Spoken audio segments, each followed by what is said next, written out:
Hello everyone, I hope you all are doing great. Welcome back to Target Babad. I'm Bhavna Verma. In today's video we will discuss the bureaucratic theory which was propounded by Max Weber, and we'll also discuss the critics of this theory.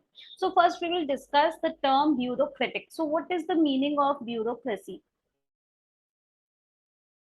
So bureaucracy means, in simple words, the body of officials, government officials, we are talking about officials that are non-elected. Means the non-elected government officials are bureaucrats. The term bureaucracy was first coined by the Vincent de Gournay, who was a French economist, and he coined this term before the French Revolution in 1745. He said that we have an illness in France which bids fair to play havoc with us. Meaning is, we have an illness of rise and growth. This illness is called bureaumania. From this term only we have the term bureaucracy. In French, the word bureau means desk. Bureau means desk. The term bureaucracy, in the words of F.M. Marx, was the first use in the French form bureaucratic by the French Minister of Commerce in the 18th century to refer to the government in operations. Spread this term then later spread to Germany during the 19th century. We have this term in the 18th century in France, but in French language, but in Germany, in German language in 19th century, the spelling got changed and the spelling was bureaucratic, bureaucratic, since it's found its way into English and many other languages. Thomas Carlyle described the spread of this term as continental nuisance. He said that this term is like a continental disturbance. The classical writing on bureaucracy came from Karl Marx, Max Weber, Robert Michel, Gatineau Mosca, but the systematic way, the way it used to be studied, this term was given by Max Weber only. Like systematic way of bureaucracy began with Max Weber, who was a German sociologist. As stated by Mohit Bhattacharya, the concept of bureaucracy does not occupy the central position in the Marx thought. Karl Marx gave his theory on bureaucracy, but the bureaucracy was not the center key point in his theory. According to Marx, bureaucracy, like I state itself, it is an instrument by which the dominant class exercises its dominant over the other social classes. Means the person who are dominating or the persons who were ruling, they are also the dominant. That's why he said that the dominant class exercises its domination, exercising its rule over the other social classes. According to this logic, the interests of bureaucracy are closely linked to those of the dominant class and the state. Robert Michel, in his book Political Parties, propounded the concept of iron law of oligarchy. According to this concept, the large organization have a tendency to develop a bureaucratic structure, oligarchic system.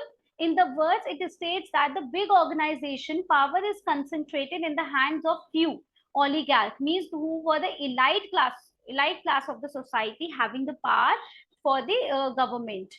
This phenomena rules out the possibility of internal democracy in large-scale organization due to elite domination.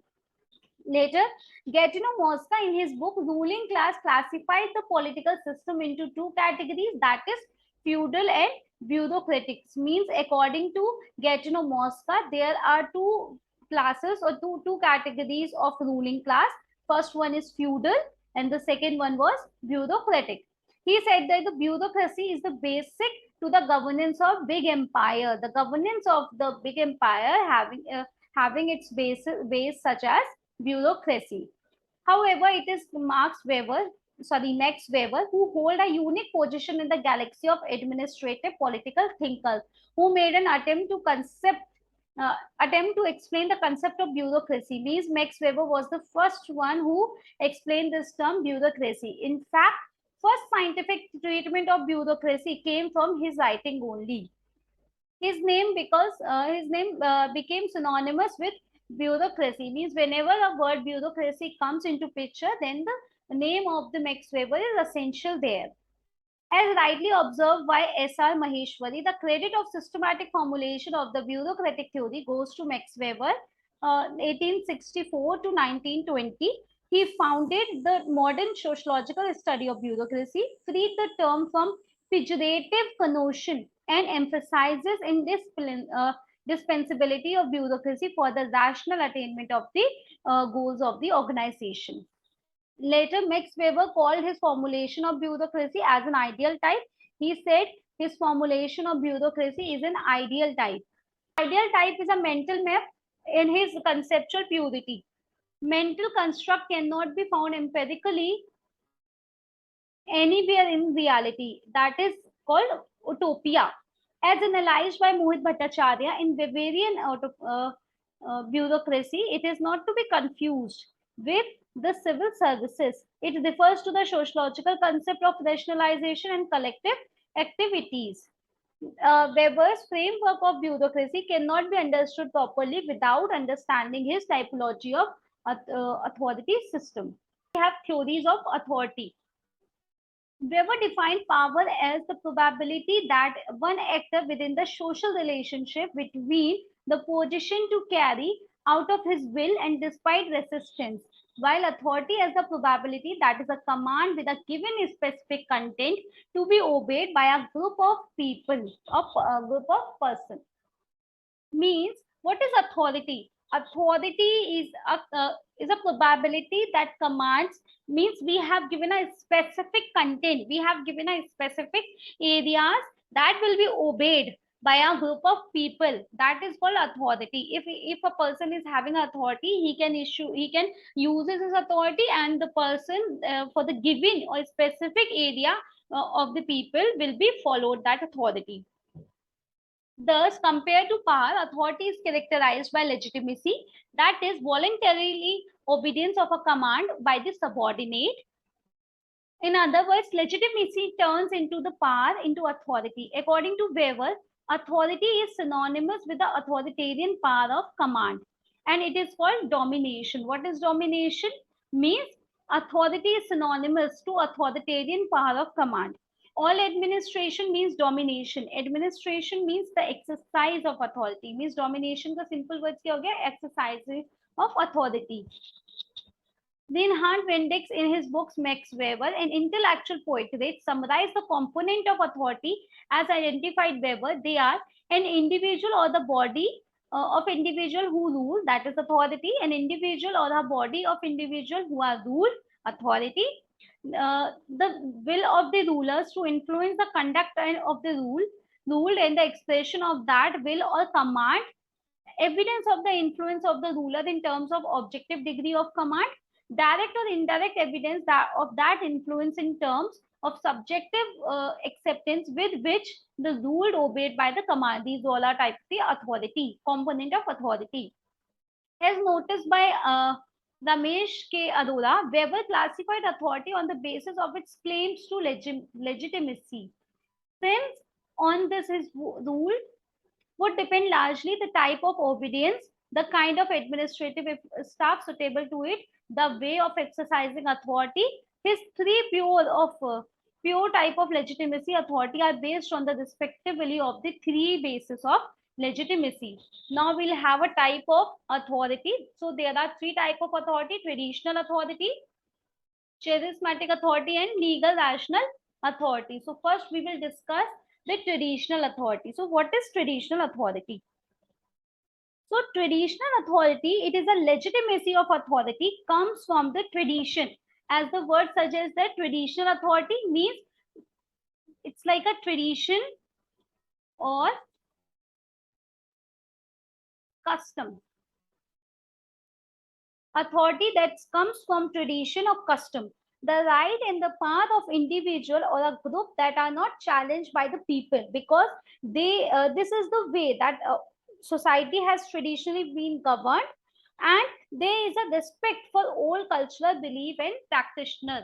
Means people will not create any obstacle in that path, because society has traditionally been governed in that way.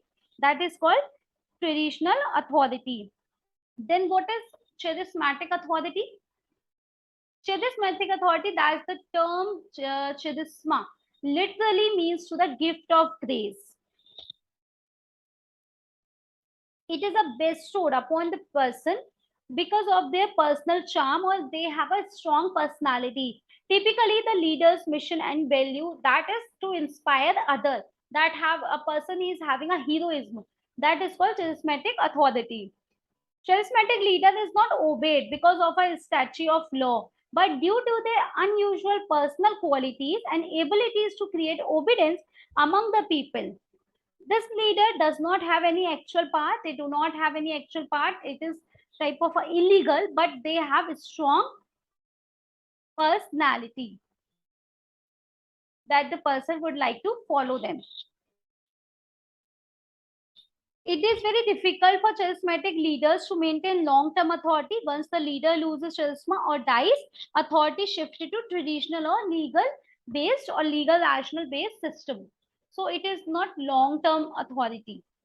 Next, we have legal rational authority. So what is legal rational authority? It is a term used to describe how social path is derived from the legal procedure according to the publicly known as law. Means as this word suggests that it is related to law. So it is a term that is used to describe how social power is derived from the legal procedure according to publicly known term law. For instance, democratic election embody rational legal authority because they establish an impartial procedure for deciding who has a consent of the governed to wield social power.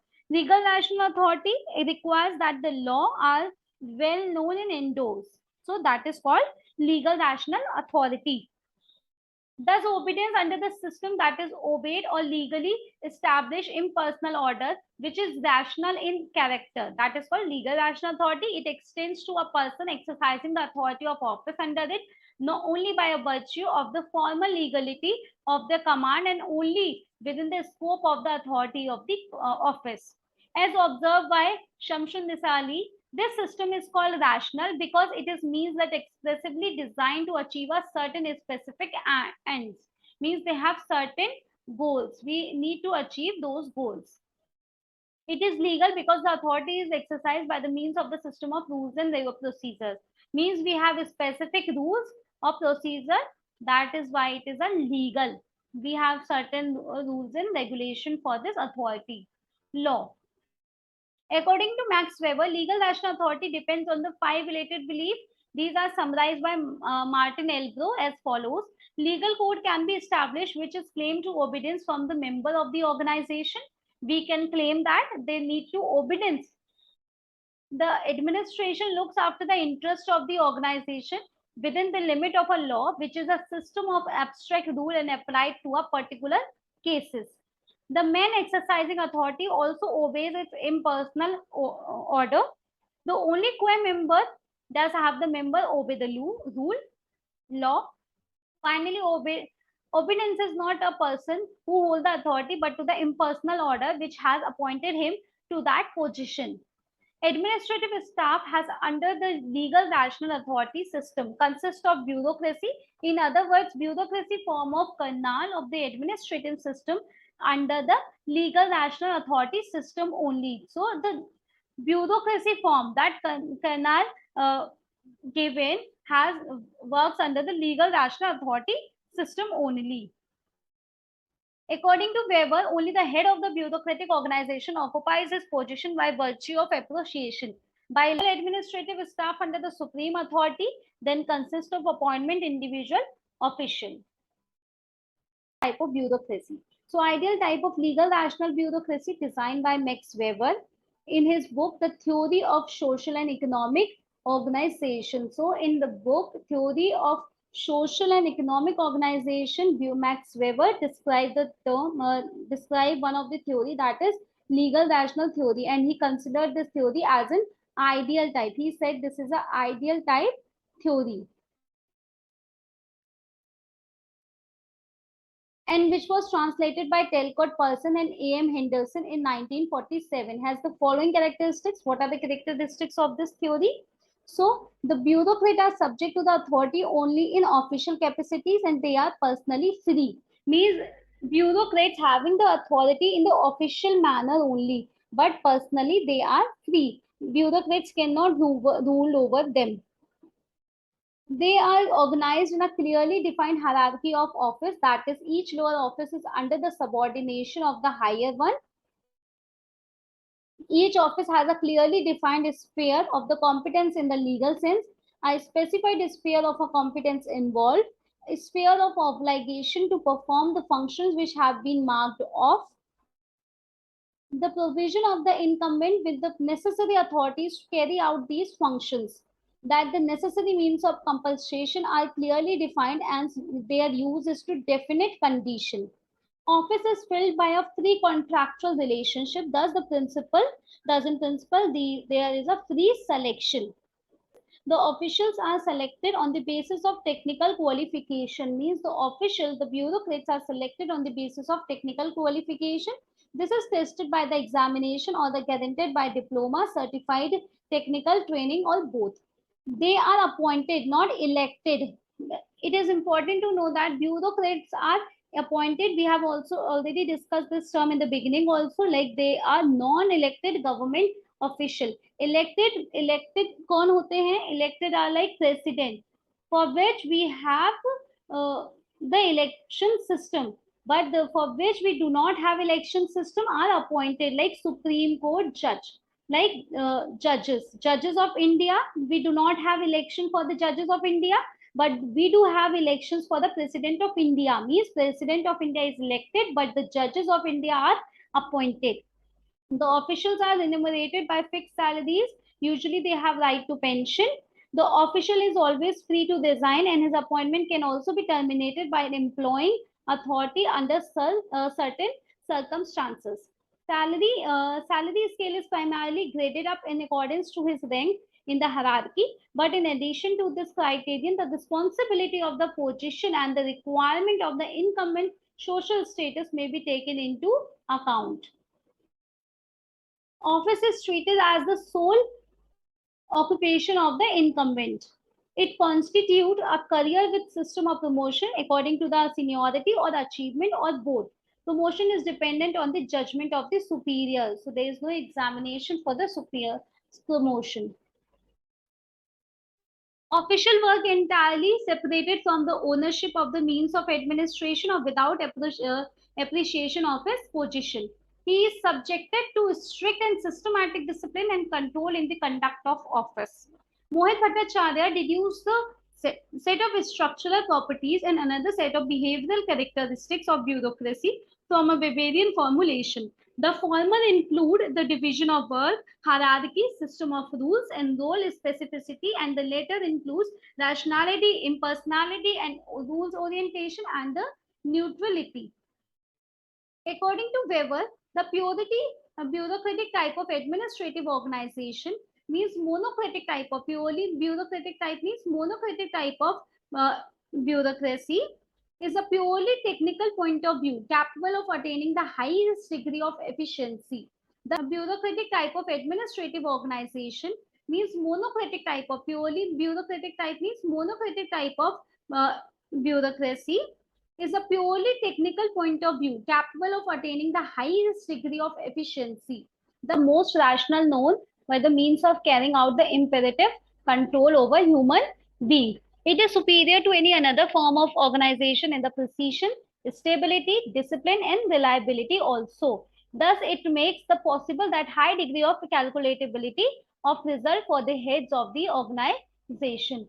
It is also superior intensive efficiency as well as the scope of its operations. It is capable of the application to all kind of administrative tasks. It is completely indispensable for the needs of the mass administration. In modern times, it is headed that it is a choice only between the bureaucracy and detailism in the field of administration. And Weber also emphasized that the people once ruled by monocratic bureaucracy can never think of any other alternative form of organization, such as democratic form of organization. To sum up, Weber stated that the bureaucracy is most efficient, most rational and superior to any other form, and it is indispensable and permanent also. Now we will discuss the control. What are the controls over the bureaucracy? So control over bureaucracy. Martin Elbro in his book Bureaucracy pointed out that Weber considered the number of mechanisms to control overtowering position of bureaucracy. Why it is called as overtowering position of bureaucracy? Because we have already stated here that bureaucracy is the most efficient, most rational and superior to any other form of organization, and it is also indispensable and permanent. So we need to control the bureaucracy. How we can control? He identified the 5 mechanisms in Weber's writing. Collegiality, that is involvement of more than one person in decision making. And if there is a number of person in decision making, then the decision will be not a unilateral, decision will be unilateral, and also they many people, if will involve in a decision making, then they will present their point of view, and then the best out of view will be implemented in the organization. Separation of power, that is division of responsibility and the same functions among one other body, more than one other body. Okay, so if the power is divided, so they can focus on the work, and also responsibility will be there. If there is a power, then the responsibility will also be there. Amateur administration, that is administration by unpaid person who are not professional. Direct democracy, that is placing a bureaucrat under the supervision and the guidance of an assembly to ensure accountability to the people. Means they should be accountable to someone. Whom they will accountable? They will accountable to assembly. Representation, that is control through the elected representative bodies such as assemblies or parliament. Among all 5 mechanisms, Weber favored the last one, representation, and it facilitated the greatest possibility of check on bureaucracy. Means if we make bureaucrats them accountable to any assembly like a parliament, then they will be more responsible and accountable. According to Weber, the following factors are responsible for the rise of bureaucracy. What are the factors that are responsible for the rise of bureaucracy? Creation of money economy, emergence of capitalist economy, growth of the democratic institution, emergence of complex administrative problems, development of modern means of communication. If we want to develop the modern means of communication, then there will be a need of bureaucracy. Growth of rationalism and growth of population are the important factors that are responsible for the rise of bureaucracy.